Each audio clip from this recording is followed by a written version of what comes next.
Tiếng Anh khi bạn đi xe buýt ở nước ngoài. Excuse me, is this bus 123 going to the city center? Xin lỗi, đây có phải tuyến xe buýt 123 đi đến trung tâm thành phố không?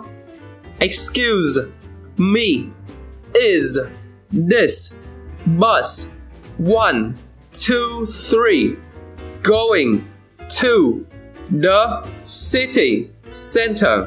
Excuse me, is this bus 123 going to the city center? Excuse me, is this bus 123 going to the city center? Sorry, this is my first time riding the bus here. Where should I get off for the Central Park? Xin lỗi, đây là lần đầu tiên tôi đi xe buýt ở đây. Tôi nên xuống ở trạm nào để đến công viên trung tâm? Sorry, this is my first time riding the bus here. Where should I get off for the Central Park? Sorry, this is my first time riding the bus here. Where should I get off for the Central Park? Sorry, this is my first time riding the bus here. Where should I get off for the Central Park? Does this bus go near the beach? Tuyến xe buýt này có đi gần bãi biển không? Does this bus go near the beach? Does this bus go near the beach? Does this bus go near the beach? Could you please let me know when we get to the art museum? Bạn có thể làm ơn cho tôi biết khi nào chúng ta đến bảo tàng nghệ thuật được không?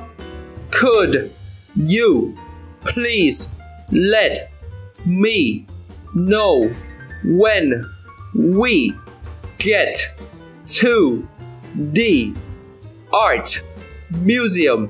Could you please let me know when we get to the art museum? Could you please let me know when we get to the art museum? Oh no, I missed my stop.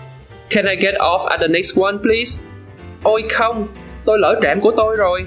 Tôi có thể làm ơn xuống trạm tiếp theo được không? Oh no, I missed my stop. Can I get off at the next one, please? Oh no, I missed my stop. Can I get off at the next one, please? Oh no, I missed my stop. Can I get off at the next one, please? Wow, this bus is crowded. Is it always like this? Chao ôi, xe buýt này đông quá. Lúc nào nó cũng như thế này sao? Wow, this bus is crowded. Is it always like this? Wow, this bus is crowded. Is it always like this? Wow, this bus is crowded. Is it always like this? Mind if I open the window? It's a bit stuffy in here. Bạn có phiền nếu tôi mở cửa sổ không? Ở đây hơi bí. Mind if I open the window? It's a bit stuffy in here. Mind if I open the window? It's a bit stuffy in here. Mind if I open the window? It's a bit stuffy in here. Excuse me, could you move up a bit, please? Xin lỗi, bạn có thể làm ơn nhích lên một chút được không? Excuse me, could you move up a bit, please? Excuse me, could you move up a bit, please? Excuse me, could you move up a bit, please?